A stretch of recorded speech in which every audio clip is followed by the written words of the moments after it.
mga Filipino-Chinese nga niya sa atong diocese sa Dipulog, Sin Yen Kuala.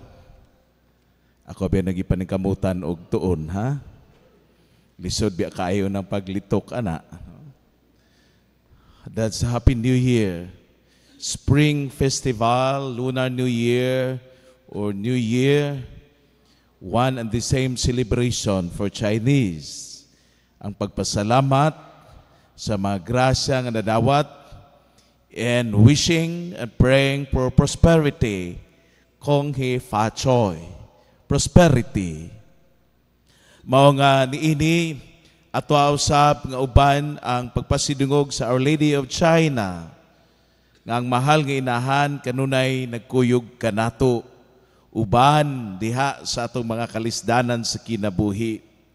Sama sa mga Pinoy nga muadto usab sa laing mga nasod naagyud ang pagpaningkamot. O gani known usab ang mga Pilipino for a businessman sa laing mga lugar. Mao na nga ang mga Chinese sad nga nung miabot dinhi sa Pilipinas tungod pod kay naning kamot lisod diha sa pagpanginabuhi. I happened to visit Zhuhai, tapad ra kay na sa Macau. Pagawas na ako, daghan jud kaayong parihap ra pod nato dinhi nga mga beggars. In the year 2019, I happened to stay overnight at Wuhan. Unya pagka 2020 nag-lockdown dayon. Pero nagdala ba ka COVID dito sa on my way to the States. I stayed overnight to Wuhan. Kaya nangita lagi po tag brato ba nga ticket. So China Eastern, brato ka ay po nga ticket. But anyways, China nga to ang gi sa ulog usab with due respect sa mga Chinese, Filipino-Chinese nga na dinhi karon atong gipasidunggan o usab girespetuhan ang inyong tradition with this celebration of New Year. Busa niini ato ang tan-awon usab nga ang ato ang gipasidunggan in honor with Our Lady of China, the same with Our Lady of Guadalupe, Our Lady of Lourdes, Our Lady of Fatima, our perpetual help, one and the same Lady, Mary.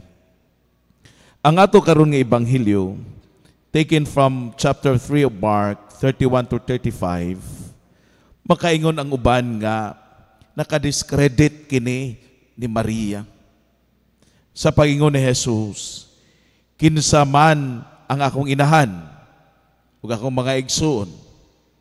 Ang uban ani mo interpret nga Jesus does not recognize Mary or does not give more importance, not like ours nga ato gyud siya givenerate o gipasidunggan. Tungod kay miingon man kinsa man ako inahan ug mga igsoon.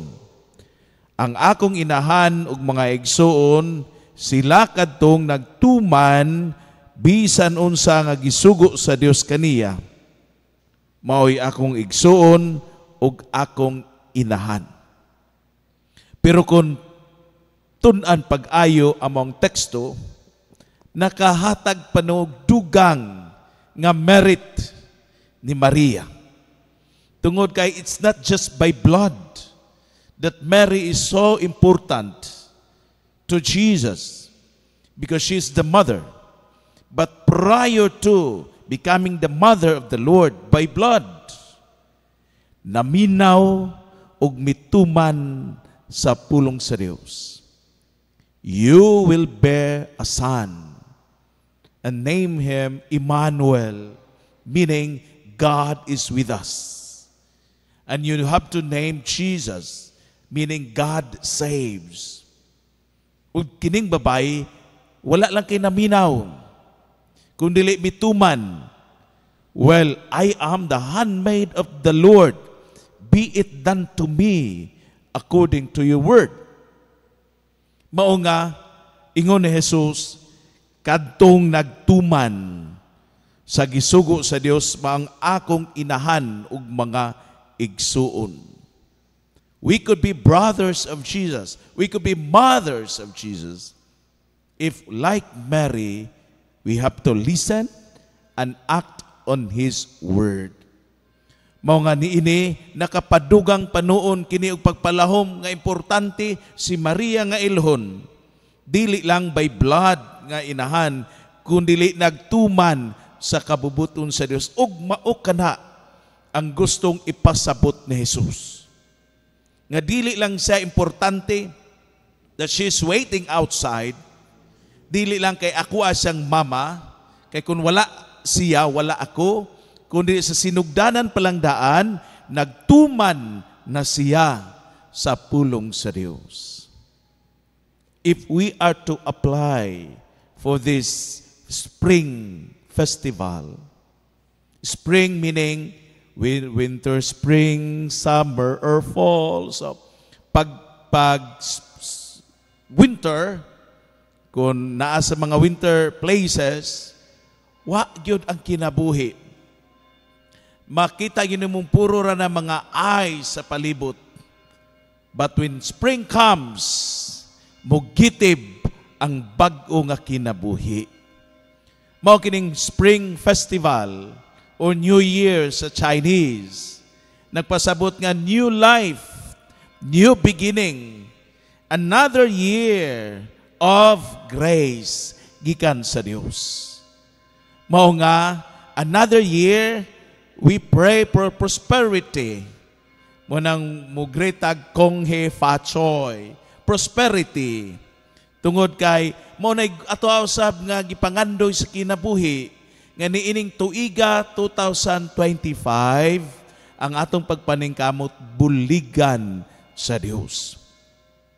Pero una sa tanan, be like Mary nga naminaw ug mituman sa kabubuton sa Dios. To our Filipino Chinese in our diocese, I want to say prosperity kong he fa choy. Sin Yen Kwai Le. Happy New Year. Palihog sa pagtindog.